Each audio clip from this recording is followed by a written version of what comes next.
कदाचित अब प्रभु शरभ से लंकेश की रक्षा संभव नहीं।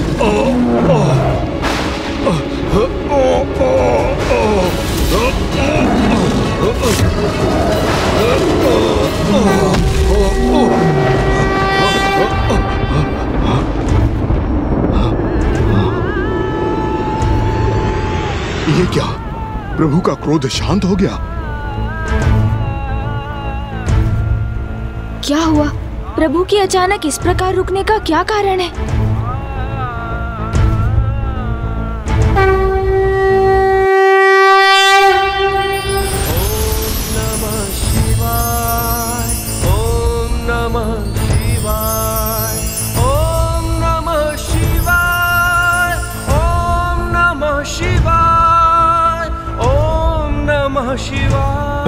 प्रभु किस विचार में डूबे हैं? कहीं वो मुझ पर पुनः प्रहार तो नहीं करने जा रहे हैं? मैं अचंभित हूँ कि प्रभु ने अपना प्रचंड प्रहार अचानक अधूरा क्यों छोड़ दिया। ओम नमः शिवाय, ओम नमः शिवाय, ओम नमः शिवाय, ओम नमः शिवाय।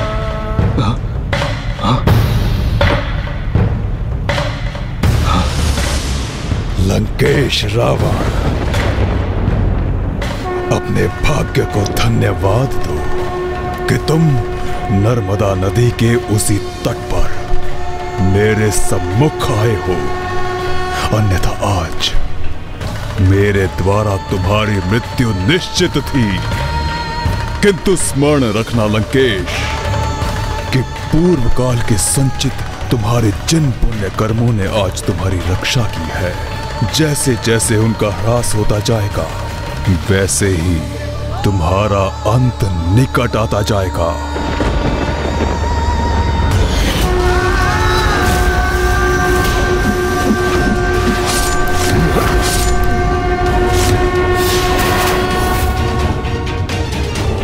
लंकेश जल, लंकेश जल, लंकेश जल।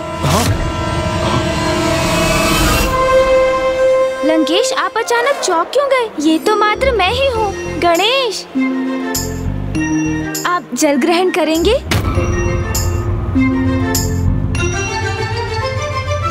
चतुर चतुर चतुर चतुर ज्ञानी। प्रभु शरभ ने ऐसा क्या देखा यहाँ? ऐसा कौन सा पुण्य अर्जित किया होगा लंकेश ने यहाँ?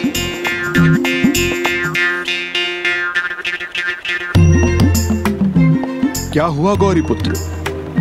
ऐसे चारों ओर क्यों देख रहे हैं आप? नहीं लंकेश, मैं तो मात्र ये ज्ञात करने के लिए अत्यंत उत्सुक हूँ कि प्रभु शरभ ने ऐसा क्या देखा यहाँ। वो आपके किस पुण्य का उल्लेख कर रहे थे और यहाँ के कण कण से प्रभु का शिव मंत्र कैसे उत्पन्न हो रहा है? चतुर गणेशा, मेरी जिज्ञासा शांत कीजिए ना लंकेश।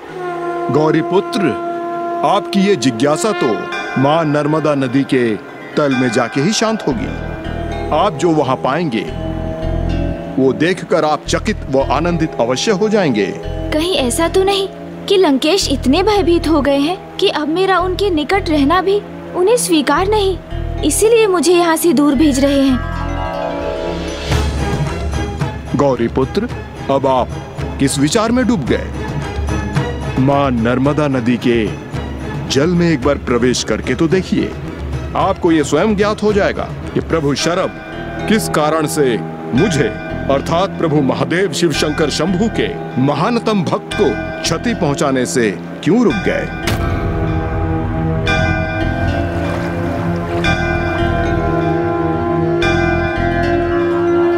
अवश्य लंकेश, आप जब इतनी दृढ़ता से आग्रह कर रहे हैं तो मैं अवश्य जाकर वहाँ देखूंगा कि वहाँ ऐसा दिव्य और अद्भुत क्या है।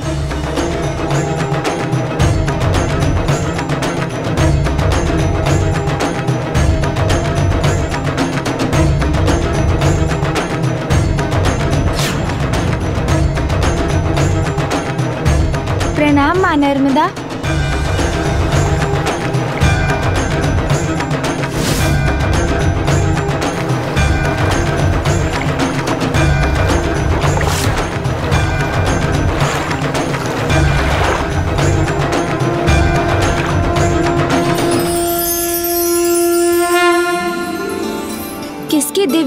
आभा मंडल है ये।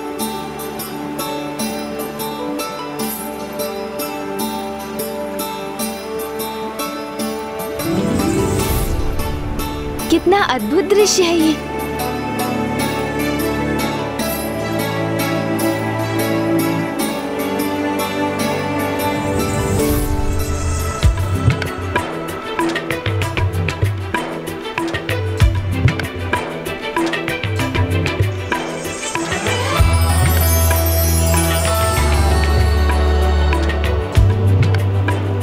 यहाँ की ये दिव्य आभा तो इन असंख्य शिवलिंग के संयुक्त प्रभाव से ही उत्पन्न हुई है।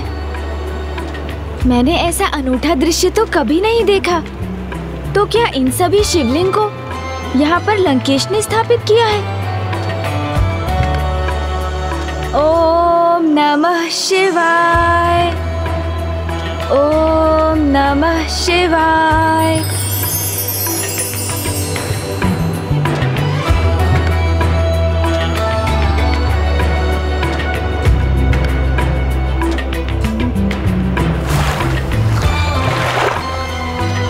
लंकेश, कितना अलौकिक और दिव्य दृश्य था ना वो।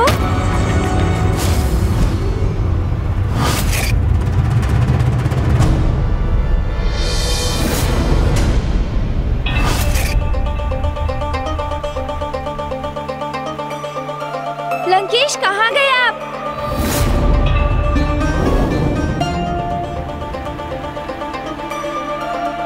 लंकेश, दशानन, मेरा संशय सत्य तो नहीं हो गया? मुझे माँ नर्मदा की जलधारा के भीतर भेजकर लंकेश कहीं अदृश्य तो नहीं हो गए? लंकेश, लंकेश, कहाँ हैं आप? कहीं लंकेश मुझसे मुक्ति पाकर लंका के मार्ग पर अकेले ही तो नहीं बढ़ गए? पिताश्री के आत्मलिंग को लंका पहुँचने के पूर्व उन्हें यहीं कहीं जम्बू द्वीप पर ही स्थापित करना मेरा एकमात्र उद्देश्य नहीं था, अपितु मुझे प्रभु भैरव को दिए वचन को भी पूर्ण करना था कि मैं किसी उपाय से लंकेश से आत्मलिंग को अवश्य प्राप्त कर लूंगा, अन्यथा किसी भी अवस्था में आत्मलिंग को लंका नहीं पहुंचने दूंगा। ये वचन है मेरा आपको। मुझे शीघ्र ही कुछ करना होगा। क्या गौरी पुत्र? लंकेश, लंकेश तो अभी यही है। आप क्या करने का विचार कर रहे थे गौरी पुत्र? मैं तो मात्र ये विचार कर रहा था कि आपको ढूंढना कहाँ से आरंभ करूं। क्यों? आपके हृदय में यह विचार तो नहीं उठा कि मैं आपके बिना ही आगे बढ़ गया हूँ? नहीं, वो मैं ऐसा कदापि नहीं कर सकता गौरी पुत्र, क्योंकि माँ नर्मदा के भीतर का दृश्य देखने के उपरांत आपको तो ये ज्ञात हो ही गया होगा कि ये स्थान मेरे लिए कितना विशेष है।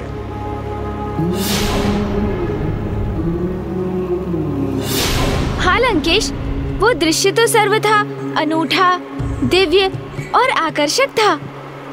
असंख्य शिवलिंग और उनके दिव्य आभा मंडल के दर्शन का अनूठा सौभाग्य प्राप्त हुआ मुझे।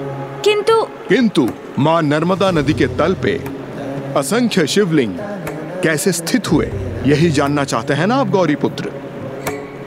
मेरे दशानन रावण की भक्ति के चमत्कार से, क्योंकि मैंने प्रभु शिव शंकर शंभू की उपासना करते हुए अनेकों वर्षों तक उनके मंत्र का असंख्य बार जाप किया, जिसके कारण उनके मंत्र की गूंज अभी भी है यहाँ।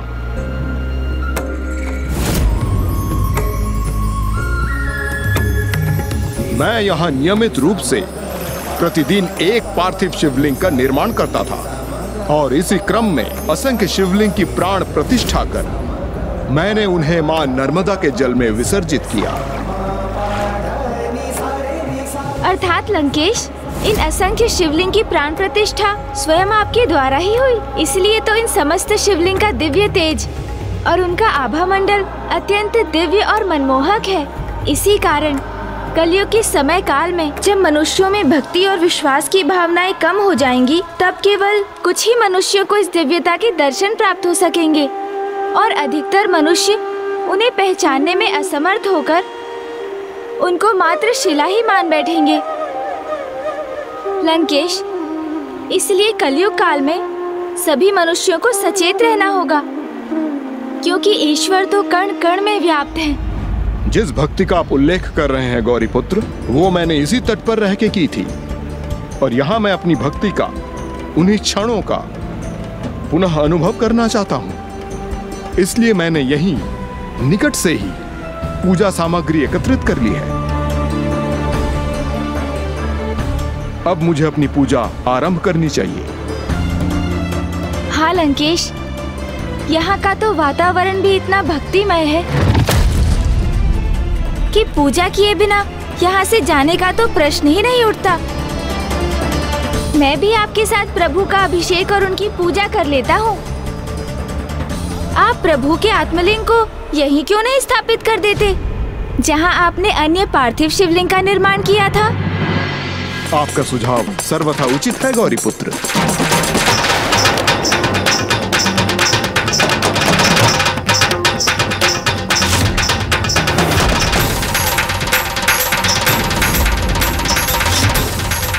जैसे ही लंकेश पिताश्री के आत्मलिंग को यहाँ स्थापित करेंगे, वैसे ही वो यही मध्य जम्बू द्वीप में ही स्थापित हो जाएंगे।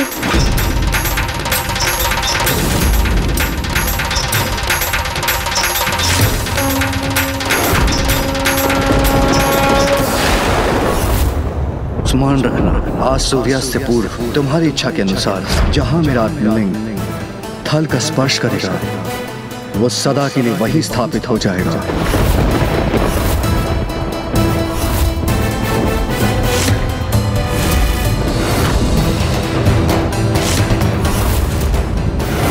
लंकेश को तो मेरी युक्ति का आभास हो गया है, अर्थात अब मुझे भी उनके क्रोध का सामना करना होगा। प्रभु भक्ति से ओतप्रोत होने के कारण मैं तो भूल ही गया था गौरीपुत्र, किंतु आप भी भूल गए कि लंका पहुंचने के पूर्व हमें ये आत्मलिंग कहीं और स्थित नहीं करना है। ओह, अर्थात लंकेश से मेरी युक्ति नहीं, मात्र भूल मान रहे हैं। किंतु लंकेश, आप अपने हाथों को मुक्त किए बिना प्रभु का अभिषेक और पूजा कैसे करेंगे? और मुझे महादेव के शेष अवतारों की कथा कौन सुनाएगा? आप चिंता ना कीजिए गौरीपुत्र, क्योंकि मैं दशानन हूँ, तो मेरे 10 शीश हैं।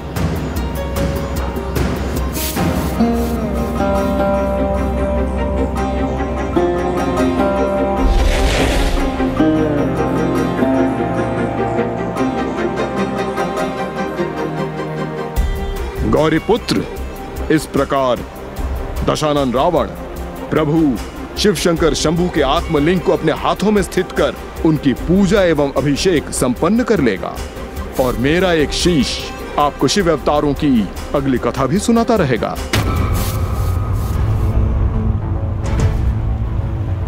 ओम नमः शिवाय, ओम नमः शिवाय, ओम नमः शिवाय, ओम नमः शिवाय, ओम नमः शिवाय, ओम नमः शिवाय, ओम नमः शिवाय, ओम नमः शिवाय, ओम नमः शिवाय। ओम नमः शिवाय।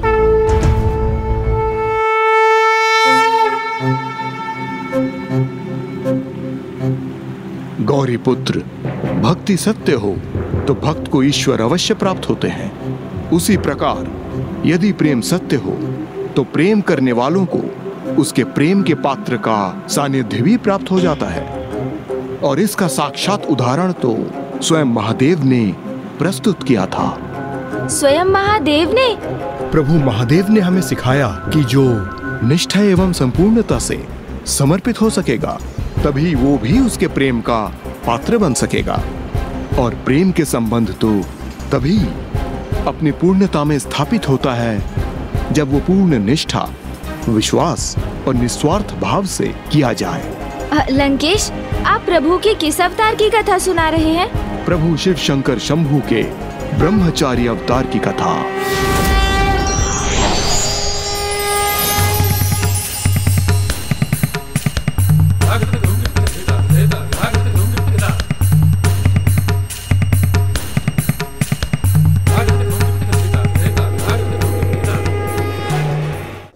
ये तो सर्वज्ञात है ही कि किस प्रकार माता पार्वती ने घोर तपस्या और कठिन सेवा कर प्रभु को पति रूप में प्राप्त किया था, किंतु देवी सती को देवी प्राप्ति के रूप में पाने के लिए प्रभु शिव शंकर शंभू ने कितनी कठोर तपस्या की, उसकी चर्चा तो कोई भी नहीं करता। माँ की तपस्या का तो ज्ञात था मुझे, किंतु माँ को प्राप्त करने के लिए पिताश्री ने भी तपस्या की थी। उनकी तपस्या तो देवी सती के आत्मदाह से ही आरंभ हो गई थी। सर्वप्रथम उन्होंने वीरभद्र जी का आवाहन कर देवी सती के प्रति हुए अधर्म का साक्षी बनने का दंड दिया।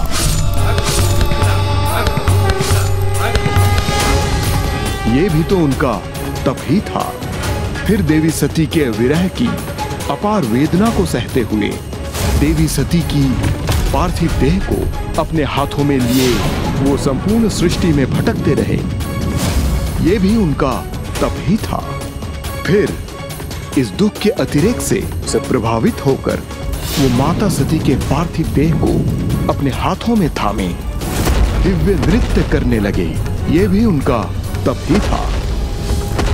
और तब श्री हरिनारायण द्वारा माता की देह को 51 भागों में विभक्त करने के उपरांत प्रभु ने अपनी सुध-बुध खोकर वैरागी का रूप धारण किया और ब्रह्मांड की प्रत्येक दिशा में, प्रत्येक छोर में सृष्टि की देवी माता सती को ढूंढना आरंभ कर दिया। ये भी तो उनका तप ही था गौरीपुत्र। सती, सती,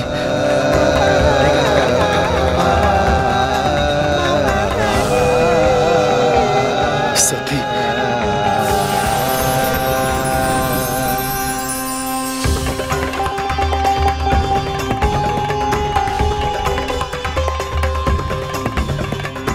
गमदनी सती,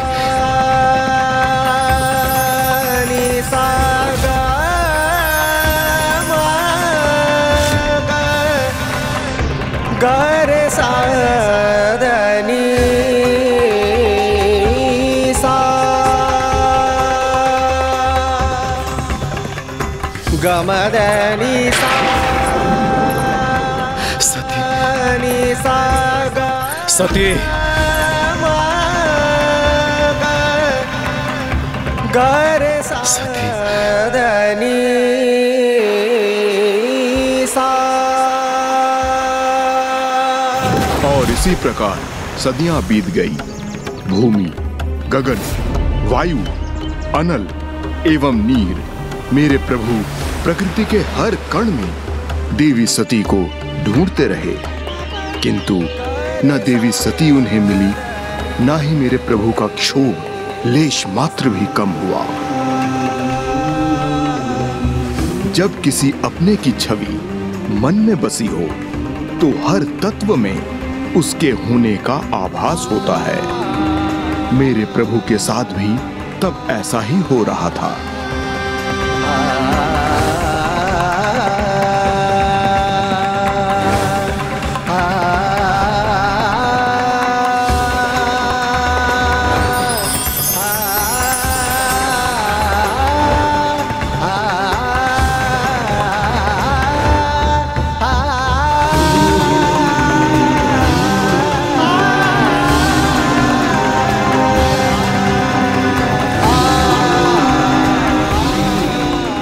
तो ज्ञात था, किंतु अब मुझे समझ आया कि ये माँ को पाने के लिए पिताश्री की तपस्या थी, जिससे मानवता को एक अत्यंत महत्वपूर्ण संदेश भी प्राप्त होता है कि मृत्यु भोगने वाले को तो मृत्यु के समय एक ही बार कष्ट होता है, किंतु उनसे जो स्नेह करते हैं वो जब तक जीवित रहते हैं अपने मृत प्रियजनों का स्मरण कर प्रतिदिन अनेकों बार मृत्यु के समान कष्ट का अनुभव करते हैं। इसलिए स्वयं अपने प्राणों का अंत कर लेना किसी समस्या का समाधान नहीं होता। साहस के साथ समस्या से जूझने से ही उसका हल प्राप्त होता है, न कि अपने प्रियजनों को विरह के कष्ट में पीछे छोड़ जाने में। मेरे प्रभु शिव शंकर शंभू भी विरह में स्वयं को भूल गए, किंतु देवी सती को नहीं। निस्वार्थ प्रेम ऐसे ही निर्मल, निश्चल और निरंतर होता है। प्रभु के मन में यह अटल विश्वास था कि एक दिवस देवी सती उनके निकट अवश्य लौट आएंगी, और उन्होंने गहन ध्यान में मग्न होकर माता सती की प्रतीक्षा की, क्योंकि उन्हें तो देवी सती के अतिरिक्त और किसी को देखना भी स्वीकार नहीं था।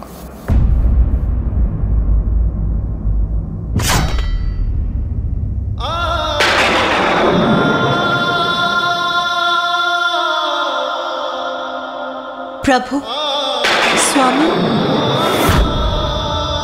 प्रभु, स्वामी। नाथ, मेरे पिता के यहाँ यज्ञ का आयोजन, हमें वहाँ जाना चाहिए। मैं आपकी पत्नी अवश्य हूँ, किंतु मैं अपने पिता की पुत्री भी, इसीलिए मैं वहाँ अवश्य जाऊँगी। मेरे पिता के यहाँ यज्ञ का आयोजन, हमें वहाँ जाना चाहिए, हमें वहाँ जाना चाहिए।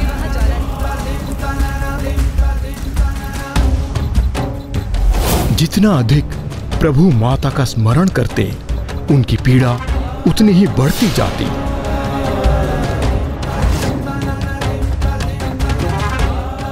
और फिर इसी प्रकार माता सती की छवि को अपने हृदय में रख अनेक वर्षों तक ध्यान में लीन रहे।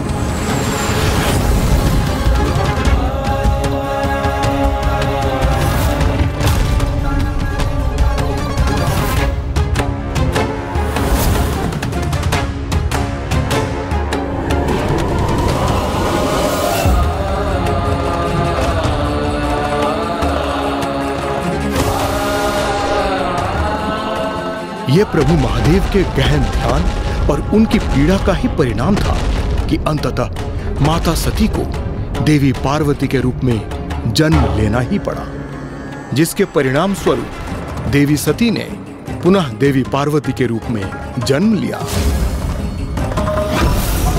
और एक दिवस जिस गुफा में प्रभु ध्यान मग्न थे, वो उनकी सेवा करने वहीं पहुंच गई।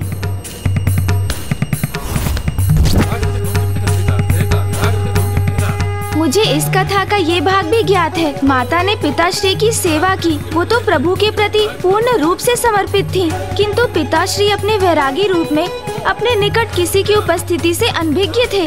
जब देवताओं ने कामदेव को भेजकर इस स्थिति में हस्तक्षेप करने का प्रयास किया, तो वो भी असफल हो गए।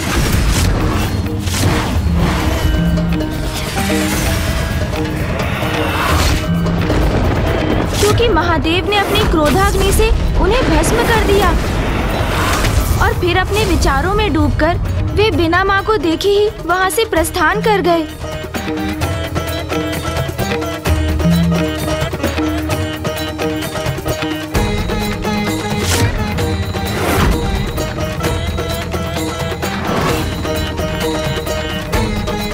किंतु माँ फिर भी निराश नहीं हुई। जब उन्हें ज्ञात हुआ कि पिताश्री उन्हें कठोर तपस्या के उपरांत ही प्राप्त होंगे, तो उन्होंने अपनी तपस्या आरंभ कर दी। ओम नमः शिवाय, ओम नमः शिवाय, ओम नमः शिवाय। आप भी मात्र अपनी माता की तपस्या का ही उल्लेख कर रहे हैं गौरीपुत्र। आप भूल रहे हैं कि प्रभु ने भी तो तपस्या की और साथ ही साथ सहस्त्रों वर्षों तक देवी सती को स्मरण करते हुए एकाकीपन की पीड़ा को भी सहा।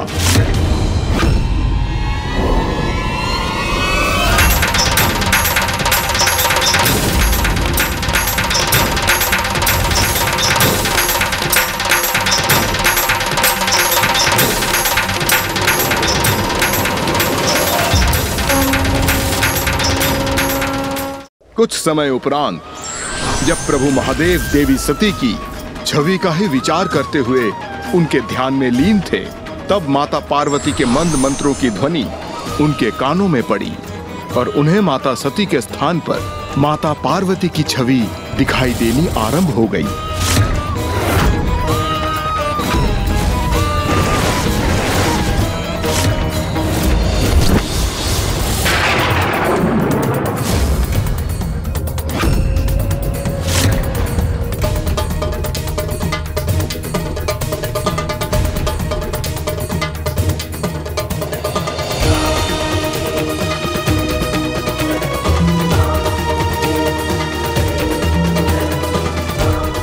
अंततः आप आ गए प्रिय।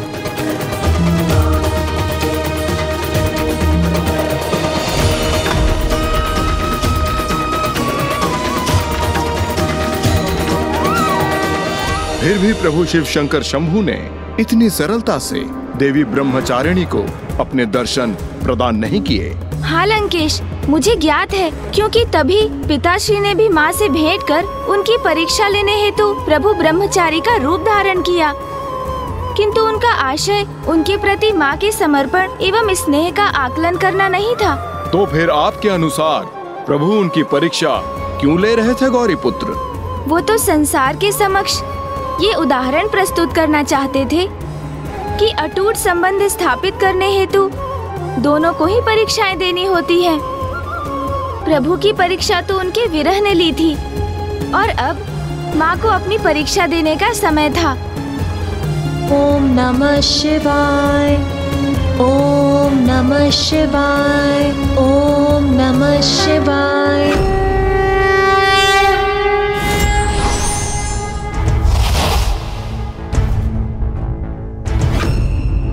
त्र्यंबकं सदाशिवं नमामि हे उमापति जय नीलकंठ जय अनंत नमोस्तुते नमोस्तुते। हो भोलेनाथ भक्तों के हो कष्ट से निवारते, ये सृष्टि सारी संकटों से शिव ही है उबारते।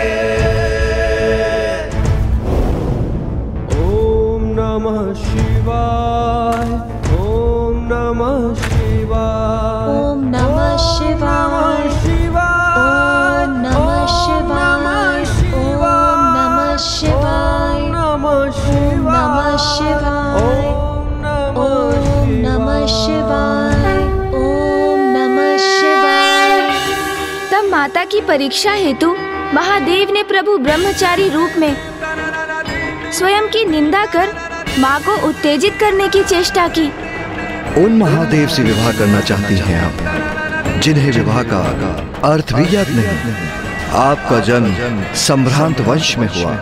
आपके पिता महाराज, आपकी माता महारानी है, किंतु महादेव का जन्म कब, कहां, कैसे हुआ, ये तो आज तक कहीं प्रकट ही नहीं हुआ। एक भिक्षु मात्र है वो स्वयं भोजन नहीं करते तो अन्य किसी को क्या भोजन देंगे। आभूषण आपका 16 श्रृंगार है, किंतु वो आभूषण के नाम पे आपको क्या दे सकते हैं? अपने कंठ का सर्प। आपकी मांग सिंदूर के स्थान पर भस्म से सुशोभित करेंगे और राजभवन के स्थान पर आपको कठोर शिलाओं और गुफा वाले कैलाश पर भी रखेंगे। और तो और कभी भूल से उनका तीसरा नेत्र खुल गया तो आपको भस्म भी कर देंगे। और सुना तो ये भी है कि वो सदा ही खोए रहते हैं, वर्षों तक ध्यान में लीन रहते हैं। और आप तो अभी से मृत पशु के चर्म को अपने शरीर पर धारण करने का अभ्यास कीजिए।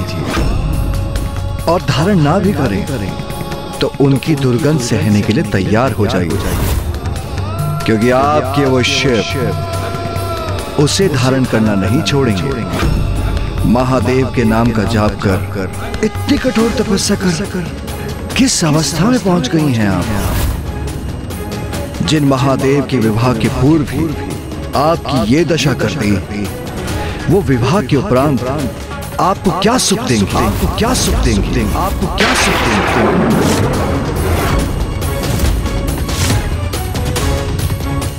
प्रभु महादेव के लिए इतने अपमानजनक शब्द कह रहे हैं ये, वो भी मेरे समक्ष।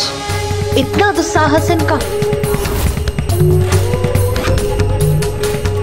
और महादेव से विवाह के उपरांत आपको शिलाओं पर रहना होगा। और महादेव का वाहन क्या है? वो वृद्ध बैल। आपका और उनका कोई मेल नहीं। बस बस।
और इस प्रकार माता पार्वती और प्रभु भोलेनाथ के एक लंबी अवधि के विरह को निकट लाने एवं उन्हें एक करने में सहायक सिद्ध हुआ मेरे प्रभु भोलेनाथ का लिया हुआ ब्रह्मचारी अवतार।